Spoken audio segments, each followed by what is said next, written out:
Hello, and welcome to a Pokemon XD Gale of Darkness video, where today we will be completing the game with the Arcanine line.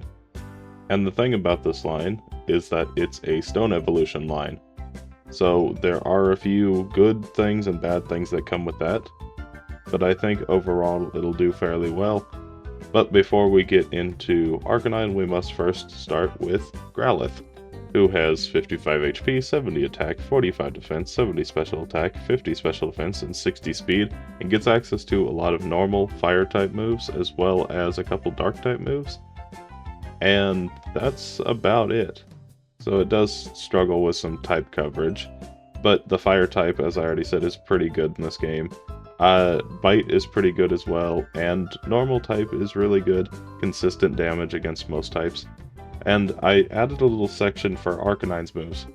That's all the moves it gets, because it's a Stone Evolution. It doesn't actually gain any new moves, except for Extreme Speed for some reason. But anyway, we move on to our Growlithe, who has a Bashful nature, which is neutral, so it doesn't add or subtract anything, which is honestly fine. It's probably better that way anyway. I don't really want to lose out on anything. And Growlithe can either get Intimidate, which lowers the opponent's attack stat whenever it switches in, or Flash Fire, which makes you immune to fire damage and powers up fire-type moves when you get hit by a fire-type attack. I did a coin flip and got Intimidate. And according to Bulbapedia, it gets Ember, Bite, and Roar by level 10. So with that, let's go ahead and get right into it. And the first thing we need to do here is pick up the Fire Stone from this guy, which is usually used to evolve your Eevee into Flareon. But in this case, it's the quickest way to evolve Growlithe into Arcanine, but we're not going to do it immediately because I actually want some moves. Anyway, so Growlithe kind of breezed through the early game, as I kind of suspected. It's got pretty decent stats. Oh, that's an unfortunate freeze. But anyway, usually I show off this fight just because it's a good way of telling how good a Pokemon is going to do throughout the game.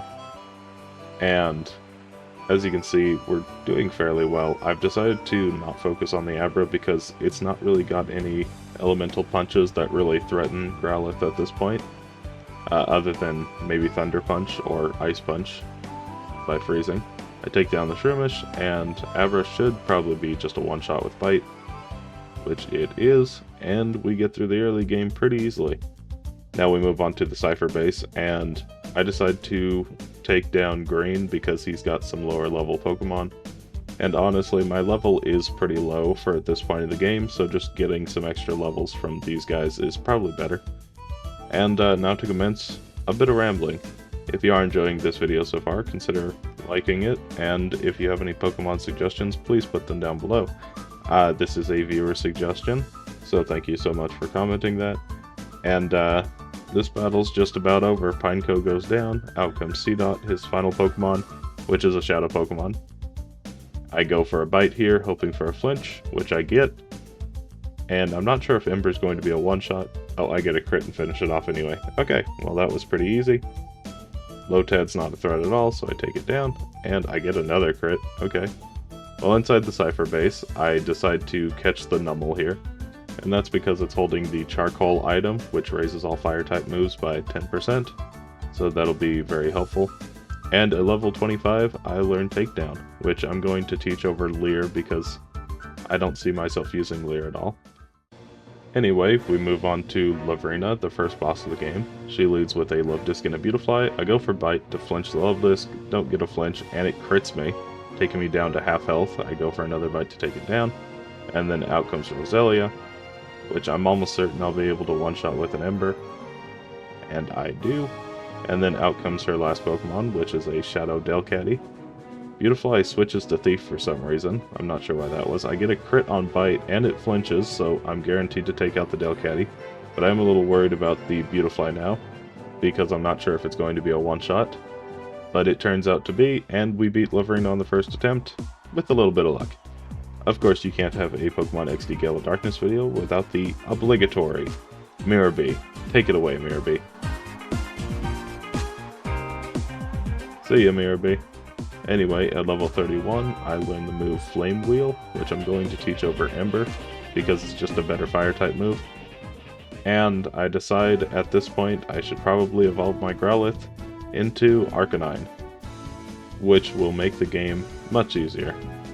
And while Growlithe was doing fairly well, it's already accumulated about 10 losses.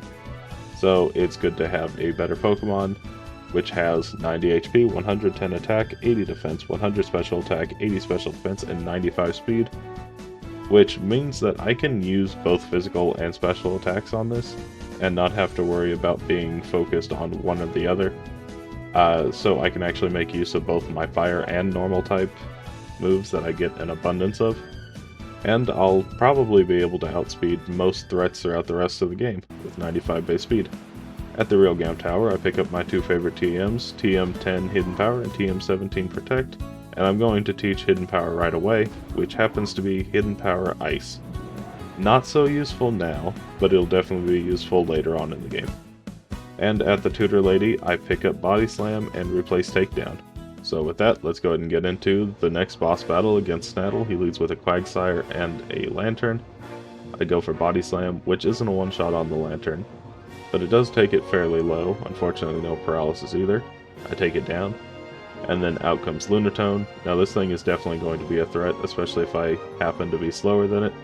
Luckily, the Quagsire misses a Rock Tomb, so I'm still faster, and it actually misses a second one, which is really lucky. I finish off the Lunatone, out comes Castform, and I know I'll be able to outspeed the Castform even with probably a couple more Rock Tombs. So I go for Flame Wheel, and it's not quite a one-shot on the Castform, but the Shadow Sky should finish it off. But at this point, I'm getting really low on health, so I don't think I'm going to be able to win. I go for a Flame Wheel, which gets a crit. I don't think it mattered, but it takes down the Metang. I'm down to 28 health. Body Slam doesn't one-shot the Quagsire, and it missed another Rock Tomb. How many misses was that? Well, I guess it really doesn't matter.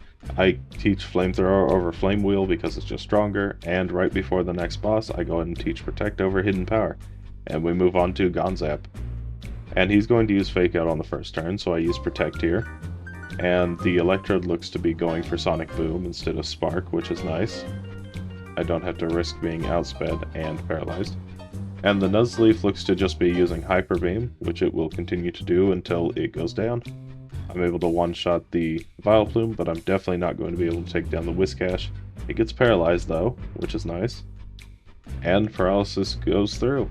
I take it down on the next turn, and then out comes Skarmory, which definitely does not threaten me at all. So I'm able to take it down in a single hit, and then all that's left is the Nuzleaf, which I take down with the Flamethrower. And that's Gonzap on the first attempt. Pretty easy. Now inside the pyramid, I find another Growlithe. Goodbye, other Growlithe. And at the top, we run into Gorgon, who leads with a Lairon and a Celio. I go for Flamethrower, which I now realize is the wrong choice because it actually has the Thick Fat ability, which I'm pretty sure would make Body Slam better, but oh well. I still think it probably would have been a two-shot anyway. So I finished it off with Body Slam, out comes Slowking, and I go for Protect here. Lairon uses Earthquake, doing a little bit of damage to Slowking, and I go for a Bite to hopefully take it down. It's not quite a one-shot. It hits me with a critical hit Earthquake, which is a little unfortunate. I go for Protect here, and another Bite should take it down. And then out comes Ursaring, which I'm almost certain I can take down in a single hit. But I go for a Protect here anyway, just to heal up a bit. And because I know the Ursaring's going to attack this turn, I take it down with a Flamethrower, and then out comes Primeape, which is his first Shadow Pokemon. And because I know that the Lairon is going to be a bit more unpredictable with its moves, I'm going to actually take it down first, because I don't want it lowering my defense with Iron Tail as a possibility. Primeape uses Shadow Rush, which doesn't really do too much damage, and I believe I should be able to one-shot it with a Flamethrower, and I do, and then all that's left is the Hypno, which probably won't be a one-shot, even with Flamethrower. It's not, but the Shadow Storm isn't enough to take me down, and I finish him off. So that's Gorgon on the first attempt. And we move on to the last area of the game. Now we are actually doing fairly well. 312 puts it at a time around the bottom of S tier, top of A+ tier. so I could definitely see it doing fairly well if it can keep its momentum going. Anyway, the rematch against Leverina, she leads with a Gardevoir and a Gorbis, and unfortunately, because I'm female, I actually have to take down the Gardevoir first, so I do risk being confused by the Gorbis here. And I decide on this turn to actually try to take down the Gorbis. I do get a lucky paralysis, so I don't get hit by it, and I decide to take it down this turn, but unfortunately now I'm going to be attracted by the Roselia. But I was willing to risk it because I know for a fact I can take it down in a single hit, and I do just that. And then out comes Altaria, and it'll probably be a 2-shot with Body Slam. I get confused, which is a little unlucky. I go for Body Slam and get a lucky crit, but it looks like it would have been a 3-shot otherwise, which is a little unfortunate. I need to level up just a level or two to guarantee a 2-shot, probably, and I lose the first attempt. However, I do have another option here, and that is teaching Hidden Power Ice once again. And I decided to teach it over Bite, which could definitely be detrimental for later, because Bite has the added effect of flinching 30% of the time. So even if it's not doing that much damage, causing a Pokemon to flinch could be really helpful. But because I don't quite 2-shot the Altaria, I decided to go ahead and teach Hidden Power Ice, which should be 4 times effective against it, and I'm almost certain we'll 1-shot it. Of course, I do have to worry about the Farfetch'd using Shadow Panic on me, and it actually misses, so I think I'm actually going to take it down this turn, just so I don't get confused and hit myself and lose. And then all that's left is the Altaria, so I go for Hidden Power and take it down in a single hit. Okay, well, apparently I have a really weak Hidden Power Ice. I think the power can fluctuate anyway. But I beat Leverina nonetheless, and we move on to the top of the mountain, where we run into Snaddle once again. I go for Body Slam, which still doesn't one-shot the Quagsire, but it misses a Mud Shot, so my speed isn't lowered at all. I then go for Protect, just to heal up what little bit of damage I can, and take down the Quagsire. Out comes Scizor, which I know for a fact will be a one-shot with Flamethrower, so I go ahead and take it down. And then out comes Solrock.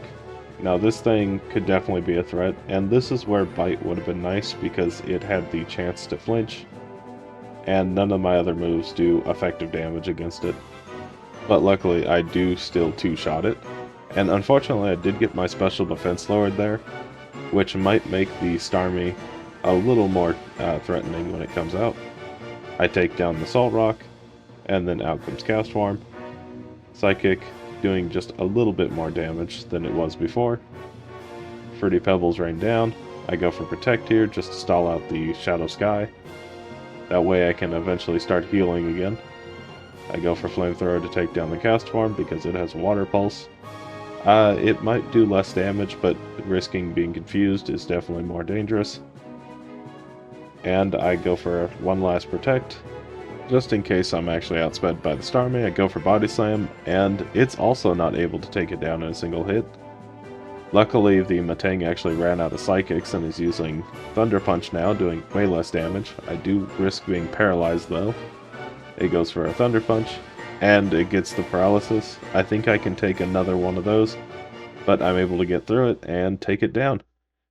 And with that, we move on to Ardos, who leads with a Shadow Swallow and an Alakazam. And I decide to take down the Alakazam on the first turn because it's going to be using Psychic or Shadow Punch or one of those moves that I definitely don't want to be hit by. I go for Protect here, Swallow goes for Shadow Break, so it's probably not going to be using Shadow Half at all, so I decide to attack the Kingdra.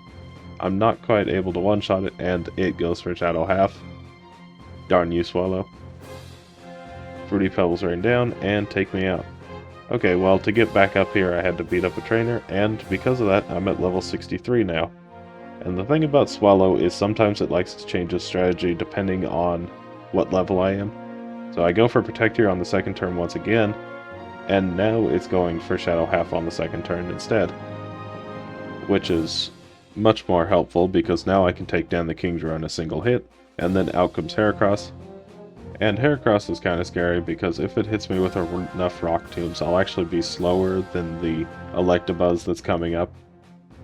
So I do need to worry about that, and I don't think it's going to switch from using Rock Tomb because Rock Tomb is super effective. Out comes the Electabuzz. Shadowy Aura fades, so I can heal again, and I'm not able to take down the Electabuzz in a single turn. However, it gets burnt, which is kind of lucky. So it goes down, and then all that's left is the Snorlax and the Heracross. I go for Protect here just to heal up a bit, and I'm not at risk of the Snorlax being faster than me, so I'm willing to risk the Rock Tombs. I go for another Body Slam to take it down, and then Rock Tomb hits, taking me down to 22 health, heal up to 35, and then up to 48, and Heracross actually switches to Double Edge, leaving me at 7 health, and I'm able to take it down. Kinda lucky, but we take those. And then we move on to Gorgon once again. He leads with an Ursaring and a Slowking, and I'm able to take down the Ursaring in a single hit. And I decided to leave the Slowking alive. This is currently the second attempt. And that's because I know that the Aggron coming out is going to use Protect, and I can take down the Slowking safely. And that puts it with the Walrein. I use Protect here. Our Aggron goes for Earthquake. And the first attempt I had used Flamethrower, just as I did before, forgetting that it has the Thick Fat ability. But this time, I remembered to use Body Slam, which still didn't take it out, but it did a little bit more damage. And I take it down on this turn. But that's not the actual reason why I lost this fight. The reason I lost this fight was because last time I decided to take down the Aggron on this turn, and that brought out the Mr. Mime, which does quite a bit of damage with Shadow Storm, and the Poliwrath also used Shadow Storm, which did basically all my health in a single turn. So it's better to have the Aggron out instead, which does not very effective damage with Iron Tail. And I'm able to carefully take down the Mr. Mime, and Aggron actually helps in this because it wasn't a one-shot in the previous fight. So now I'm able to take it down with Body Slam, and then all that's left is the Aggron. It uses a really strong Earthquake, nearly taking me down, but I know Flamethrower is a one-shot, and I finish it off. So that's Gorgon on the second attempt. We move on to Eldis, and I suspect this one might be a little more difficult than I had thought. I go for Flamethrower to take down the Manectric, and that's mostly because I don't think Salamis is going to be a one-shot with Hidden Power Ice just because of how weak it is. But I get a crit and take it down in a single hit. Well, okay, that's pretty good. I go for Protect here, because I know the Dig's coming. I go for another Hidden Power, and it takes down the Flygon in a single hit, so that's really good. Then out comes Marowak. Now Marowak is always a bit of a threat, because if I'm not able to take it down in a single turn, it does a ton of damage to me. But luckily Flamethrower does it, and then out comes Lapras. And because it's part Ice type, I'm actually going to use Flamethrower, because it does the most amount of damage. And it sets up Shadow Sky. But unfortunately it's going down this turn. And all that's left is the Ninjask, which because I'm slower than it, I just go for Flamethrower here and take it down. So Eldis was easier than I thought, but a little lucky. We move on to the box legendary, Shadow Lugia, and I go for Flamethrower, doing under half. And so I decided, after protecting, I decided to go for Hidden Power Ice to see how much that would do, and it was almost nothing. Okay, well, I go for another Protect, just so I can have a bit more health for the final fight, and I take down Lugia. And we move on to the final fight against Gravel. He leads with a Shadow Moltres and Shadow Rhydon, and I go for Protect just to heal up what I can. Body Slam's not enough to take down the Moltres, but luckily it is a two-shot. Shadow End doesn't do that much damage to me because I do have Intimidate. Shadow End hopefully misses this turn so I can see how much I can do to Executor. I think it'll be a one-shot, but I get taken down, so I don't know. Anyway, I go ahead and use all my rare candies, get up to level 74, and after a couple more attempts, we end with this. I go for Protect to heal up what I can. I go for Body Slam to finish off the Moltres, and then out comes Executor once again. Shadow End misses. I go for Protect again, and then I decide to take down the Executor because it hasn't been hit with Intimidate, and then out comes Tauros, which hits me with Intimidate, and another miss from Rhydon. I take down the Tauros on a single Flamethrower, and then out comes Articuno, which I think should go down in a single hit, but there's always that chance that it doesn't. Go for another Protect just to heal up what I can. Flamethrower takes down the Articuno in a single hit, out comes Zapdos, and I doubt it'll take it down in one hit. So I go for a Protect here to heal up again, and then I take down the Rhydon here because I don't want the random damage to be the decider on this battle. And it looks to be about a 3-shot before it can take me down. So I use Flamethrower here, and it survives by just a little. And one last Flamethrower takes it down. And we beat the game. So how well did it do? It finished the game at 9 hours, 5 minutes, and 28 seconds at level 74 with 17 feints. And honestly, it didn't really struggle against any of the bosses too much. Granted, the first Snattle fight was very lucky. However, I'm not going to hold it against it, because luck is just a part of the game, and it is using a 80% accurate move.